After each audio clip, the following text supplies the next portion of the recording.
Hello students, this is R. K. Patel, PGT Biology, Kendriya Vidyalaya, Maligaon. Students, till now you have studied about the DNA and you have also studied about the experimental proof that DNA is the genetic material. Students,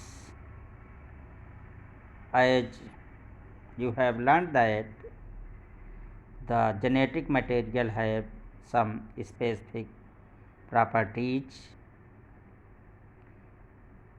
and in some cases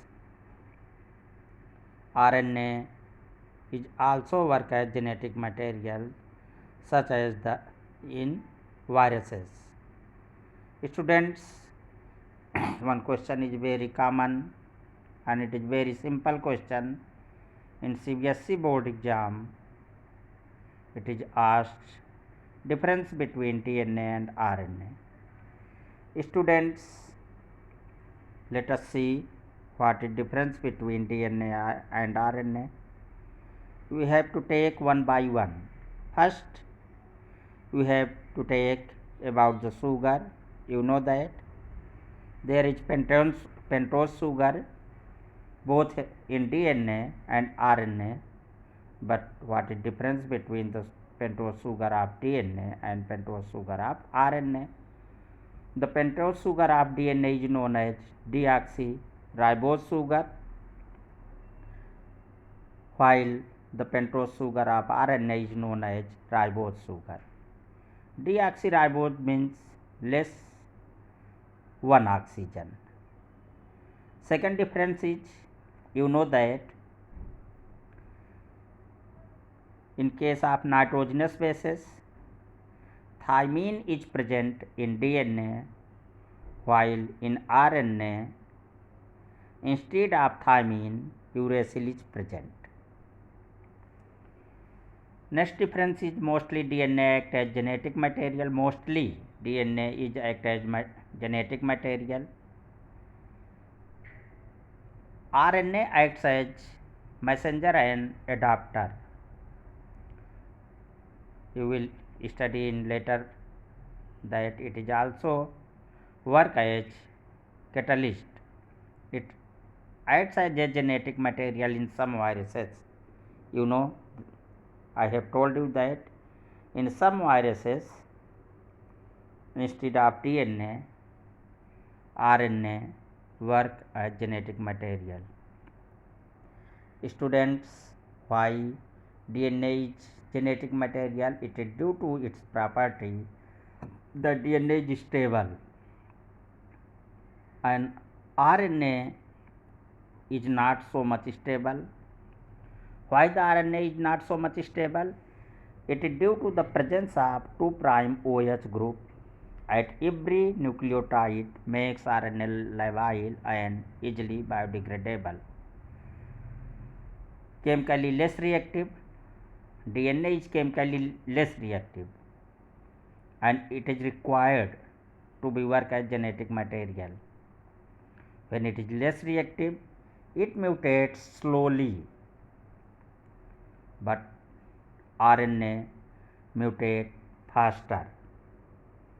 Next difference is DNA requires RNA for protein synthesis. That means DNA directly does not synthesize protein. It synthesizes protein with the help of RNA, but RNA directly codes for proteins. So students, this is the difference between the DNA and RNA. One very important question, why DNA is more stable than RNA? Or you may be asked why RNA is labile or degradable. In RNA, 2 OH prime group is present at every nucleotide. This makes RNA unstable and degradable. It is due to the presence of hydroxyl group, 2' hydroxyl group in RNA which make it unstable. Presence of thymine in place of uracil confers additional stability to DNA. DNA is stable. It is because of due to the presence of thymine, and in RNA uracil is present. RNA being a biocatalyst is more reactive, so it will be unstable. DNA is double stranded, having complementary strand which resists the changes by repair mechanism. DNA itself resists the changes, so it is stable. Dear students, now we will be study experimental proof that DNA replication is semi-conservative. But before knowing this, let us study about what is DNA replication. DNA replication with experimental proof, machinery and enzyme involved. So first we will know about what is DNA replication. DNA replication is the phenomenon in which duplicate copy of DNA is synthesized. That means synthesis of new DNA from old one is known as DNA replication. In replication, two strands of DNA helix separates. You know that DNA has two strands. First, both the strands of DNA separate and each strand acts as template for synthesis new complementary strands. That means suppose this is DNA strand. First it will be separate, then and it will work as template and complementary strand will form here. After completion of replication, the two copies so produced will have one parental and one newly synthesized strand. This scheme of replication is called semi-conservative replication. Let us see. This is the parental DNA. That means from which DNA new DNA is going to be synthesized. First both the strand will separate, and this one will work as a template, and on this template new strand will be formed. So here you can see that in new DNA one strand is parental, this is parental, and second strand is newly formed. So experiment to prove that DNA replication is semi-conservative. Let us see how can we prove that DNA replication is semi-conservative. Let us see. This experiment was performed by Michelson and Stahl. This is frequently asked in the examination. Who proved that the DNA replication is semi-conservative? It was proved by the scientists Michelson and Stahl. How they proved? They grow Escherichia coli in a medium containing heavy isotopes N15. You know that nitrogen have two isotopes, one is 14 and second is 15. You know that this is the A7, this is 7. This is heavier isotopes and this is the lighter isotopes. What will happen if you grow Escherichia coli in heavy N15? The nitrogen which will be incorporated in the DNA will be of N15 isotope of nitrogen. Then N15 was incorporated to newly synthesized DNA as well, and the DNA became heavy DNA. Why the DNA became heavy DNA? Because you are providing N15, which is heavy isotopes. Heavy DNA molecule can be differentiated from normal DNA by density gradient centrifugation using cesium chloride as a gradient. By centrifugation, one can separate the N15, which is heavier isotope, from N14, which is the lighter isotope. You know that Escherichia coli divides in every 20 minutes. That means in 20 minutes its next generation comes. Therefore, the DNA extracted after 20 minutes had a hybrid density. What do you mean by hybrid density? That means one strand of this will be of N15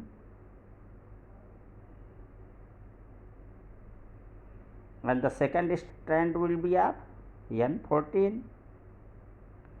तो density will be hybrid, यानी hybrid density होगी इनकी. This implies that newly synthesized DNA obtained one of its strands from the parent. Thus, replication is semi-conservative. Here you can see Escherichia coli was grown in NH4Cl ammonium chloride. In ammonium chloride, in this nitrogen was used N15 heavy isotope. In this medium, the Escherichia coli was grown. So, the source of nitrogen will be ammonium chloride and it will be of N15 isotopes.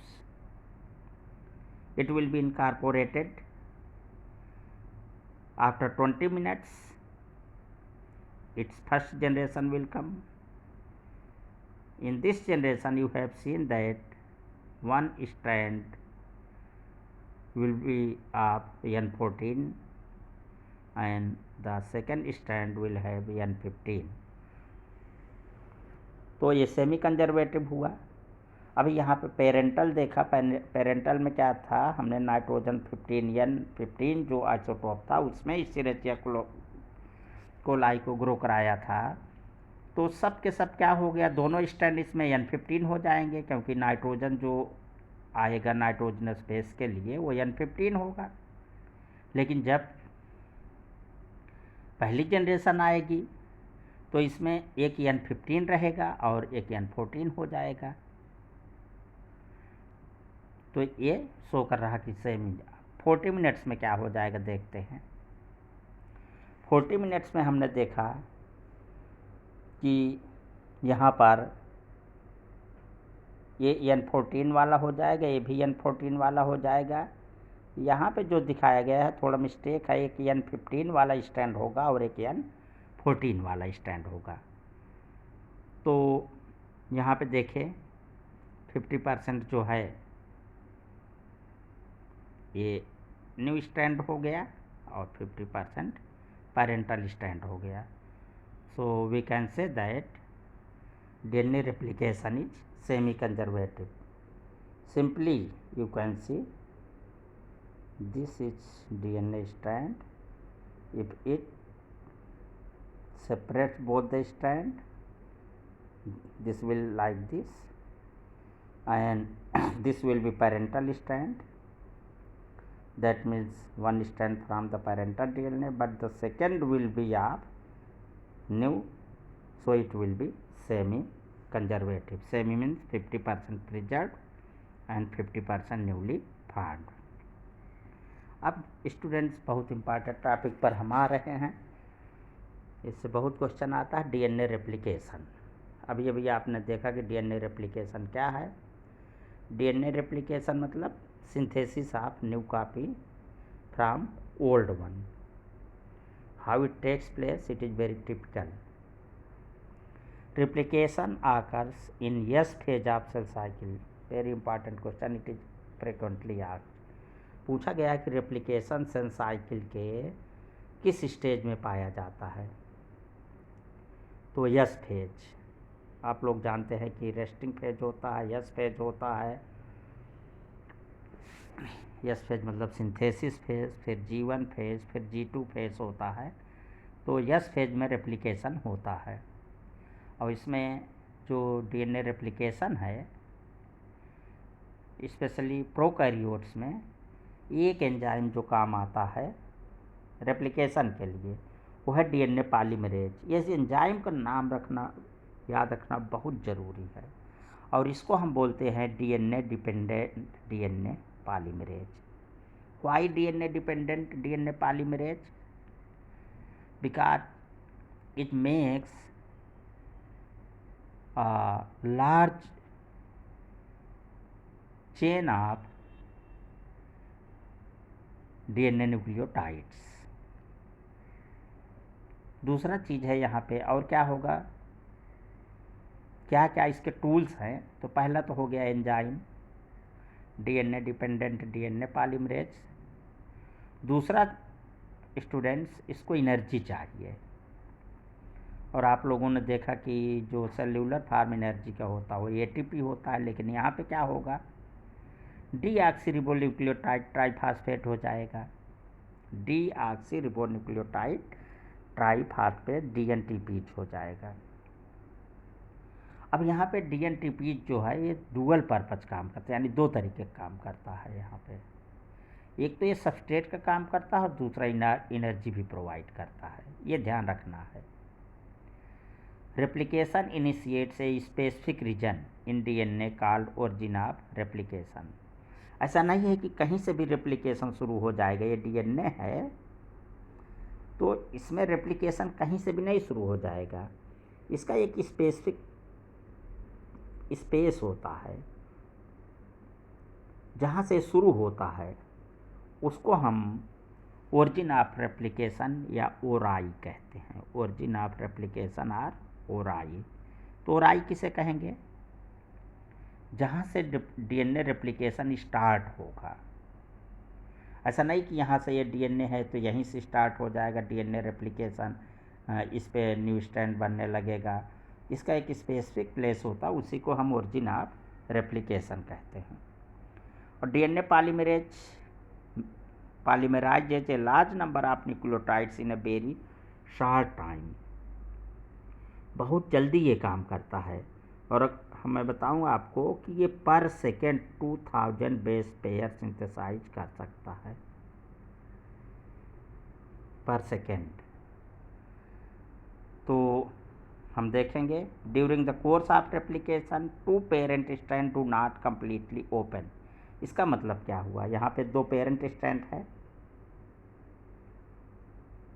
ऐसा नहीं कि completely यहाँ पे open हो जाए, ये strand ए हुआ, ये स्ट्रैंड ए हुआ, बल्कि a but a small opening forms in which replication occurs. एक छोटा सा ओपनिंग होगा, वहाँ से रेप्लिकेशन स्टार्ट हो जाएगा।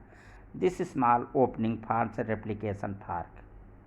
अभी हमने देखा कि ओरिजिन ऑफ रेप्लिकेशन जहाँ से रेप्लिकेशन शुरू हुआ, अब यहाँ पे रेप्लिकेशन फार्क क्या होगा, ये स्ट्रैंड है जहाँ से DNA रेप्लिकेशन शुरू हो जाएगा, ये है रेप्लिकेशन फार्क। तो स्टूडेंट्स यहाँ पे हमें एक और बहुत ज़रूरी चीज़ है जानना कि जो DNA का रेप्लिकेशन होता है हमेशा जो है 5 प्राइम टू 3 प्राइम ही होता है। 5 प्राइम टू 3 प्राइम ही होगा। यानी जो DNA रेप्लिकेशन में एक तो पेरेंटल ट्रेट होता है, पेरेंटल स्ट्रैंड होता है, दूसरा न्यू स्ट्रैंड होता है। जो न्यू स्ट्रैंड होता है वो 5 प्राइम टू 3 प्राइम में ही फॉर्मेशन होता है। यहाँ इस स्ट्रैंड को देखिए, ये 5 प्राइम है तो निश्चित ही यहाँ ये 3 प्राइम होगा, नहीं लिखा। तो जब नया स्ट्रैंड बनेगा देखिए ये 5 प्राइम टू 3 प्राइम की तरफ हमेशा होगा, 5 प्राइम टू 3 प्राइम की तरफ होगा, यानी ये ऐसे होगा। अब देखिए ये होगा। अब दूसरे में यहाँ पे दूसरे में क्या समस्या है देखिए, अब ये 3 प्राइम टू 5 प्राइम इधर है, तो अगर 5 प्राइम से होगा तो इधर जाएगा, लेकिन ऐसा नहीं होता। फिर से ये 5 प्राइम टू 3 प्राइम होगा, तो ये जहाँ 5 प्राइम है 3 प्राइम है, तो इधर से ये शुरू हो जाएगा। अब दोनों में देखिए, ये जो 5 प्राइम टू 3 प्राइम है, एक स्ट्रैंड में देखिए यहाँ ये 3 प्राइम टू 5 प्राइम था, ये ध्यान रखिए। यहाँ पे जो डुप्लीकेशन होगा वो 5 प्राइम टू 3 प्राइम होगा, ये कॉन्टिन्यूअस होगा, क्योंकि उससे ये बन जाएगा, उससे ये बन जाएगा तो कंप्लीट हो जाएगा। ये 3 प्राइम टू 5 प्राइम था, ये 5 प्राइम टू 3 प्राइम हो जाएगा, तो कंप्लीट हो जाएगा। इस तरीके से इसको आप देख सकते हैं। ये 5 प्राइम टू 3 प्राइम स्टैंड था, और दूसरा ये फिर 5 प्राइम टू 3 प्राइम हो जाएगा, यहाँ कोई प्रॉब्लम नहीं। लेकिन यहाँ पे दूसरे वाले में देखिए, ये 3 प्राइम टू 5 प्राइम है, तो इधर 5 प्राइम टू 3 प्राइम होने के लिए ये जो है डिसकंटिन्यूअस होता है। ये कॉन्टिन्यूअस सिंथेसिस हुआ, इसे डिसकंटिन्यूअस सिंथेसिस हुआ। तो डिसकंटिन्यूअस सिंथेसिस हुआ तो ये एक तरीके से टुकड़ों में बना। अब जब ये टुकड़ों में बना तो इसको जोड़ेंगे तभी कंप्लीट स्टैंड होगा। तो कंप्लीट स्टैंड इसको जोड़ने के लिए डीएनए लाइगेज एंजाइम काम करता है, और इस तरीके से ये बन जाता है। तो यहाँ पे देखिए कि डीएनए टेम्पलेट, पैरेंटल स्टैंड ये टेम्पलेट का काम किया और ये टेम्पलेट का काम किया, और इधर यहाँ 5 प्राइम टू 3 प्राइम हुआ, इधर भी 5 प्राइम टू 3 प्राइम हुआ। अब 5 प्राइम टू 3 प्राइम इस पे होने के लिए अब इधर से तो हो नहीं सकता था, और यहाँ से रेप्लिकेशन शुरू नहीं है, यहाँ ओरिजिन ऑफ रेप्लिकेशन यहाँ से होना था, इसलिए यहाँ फार्क बना। तो फार्क बना तो ये स्ट्रैंड तो बन, ये डिसकंटिन्यूअस सिंथेसिस हो गया, और डिसकंटिन्यूअस सिंथेसिस होने का मतलब जो गैप है, तो ये पीसेस है, पीसेस को जोड़ने के लिए डीएनए लाइगेज एंजाइम होता है। इस तरीके से डीएनए रेप्लिकेशन होता है। तो डीएनए रेप्लिकेशन के लिए हमें यहाँ पे पहला एंजाइम जो होता है, एंजाइम डीएनए रेप्लिकेशन के लिए ये चीज़ें हैं। अब लेकिन यहाँ पे ये ध्यान देना है कि जैसे ही ये ओपन हो रहा है, इसके स्ट्रैंड ओपन हो रहे हैं, तो कहीं ऐसा ना हो कि यहाँ से ये खुल रहा है और इस तरीके से ये खुला, तो ऐसा ना हो फिर ट्विस्टेड हो जाए। तो ट्विस्टिंग ना हो इसलिए एक अलग एंजाइम आता है, उसको हम बोलते हैं टोपो आइसोमेरेज। टोपो आइसोमेरेज क्या करता है, इसको जो है फिर से बाइंडिंग नहीं होने देता। तो और एंजाइम हुआ, तो जो DNA dependent DNA polymerase enzyme था, ये तो पॉलीमराइजेशन कर रहा है, यानी कि न्यूक्लियोटाइड्स को ऐड कर रहा है। उसके अलावा कुछ दूसरे फंक्शन के लिए देखिए जो एंजाइम है टोपो आइसोमेरेज है। टोपो आइसोमेरेज का फंक्शन क्या है, तो टोपो आइसोमेरेज क्या कर रहा है, यहाँ जो अनबाइंडिंग हो रही थी उसको फिर से ना उस जगह बाइंडिंग उलझने न दे, इसलिए टोपो आइसोमेरेज काम क्या किया। और यहाँ पे आप देखा जो ये डिसकंटिन्यूअस स्ट्रैंड पढ़ा, यहाँ पे पीसेस में बना, जिसको जोड़ने के लिए डीएनए लाइगेज एंजाइम हुआ। तो अगर पूछा जाए कि डीएनए रेप्लिकेशन में कौन एंजाइम काम करता है, तो आप तो DNA dependent DNA polymerase enzyme कहा या डीएनए पॉलीमरेज एंजाइम कहते हैं, लेकिन इसमें देखा कि और दो एंजाइम काम आए। एक जो है उसको अनबाइंडिंग को जो है उलझने न दे, उसके लिए टोपो आइसोमेरेज, और जो यहाँ पे डिसकंटिन्यूअस जो स्ट्रैंड बना उसको जो जोड़ने के लिए डीएनए लाइगेज एंजाइम भी लगा। और आपको क्या ध्यान रखना है, डीएनए जो ओरिजिन ऑफ रेप्लिकेशन, हर जगह से जो है रेप्लिकेशन नहीं शुरू हो सकता, तो जहाँ से शुरू होता है उसको ओरिजिन ऑफ रेप्लिकेशन कहते हैं। और यहाँ पे देखें कि एक हमेशा 5 प्राइम टू 3 प्राइम में हो रहा है, इसलिए यहाँ जो है रेप्लिकेशन फार्क बन गया। तो ये चीज़ें हमें बहुत ध्यान में रखनी है, डीएनए रेप्लिकेशन से रिलेटेड जो है ये क्वेश्चन आते हैं। और हमें डीएनए रेप्लिकेशन में कुछ और चीज़ों को यहाँ पे ध्यान में रखना है कि डीएनए डिपेंडेंट जो डीएनए पॉलीमरेज एंजाइम है, ये अकेले स्वयं नहीं काम करने लगता, यहाँ पे एक चीज़ और ध्यान रखना है, इस पे एक फैक्टर जुड़ता है जिसको सिग्मा फैक्टर कहते हैं, और जब सिग्मा फैक्टर यहाँ पे आता है तब वो अपना काम कर पाता है। तो ये थी कंप्लीट जानकारी डीएनए रेप्लिकेशन के बारे में, और कोई कन्फ्यूजन होने से आप लोग जो है अपनी क्वेरी भेज सकते हैं कमेंट के माध्यम से। Thank you and have a nice day.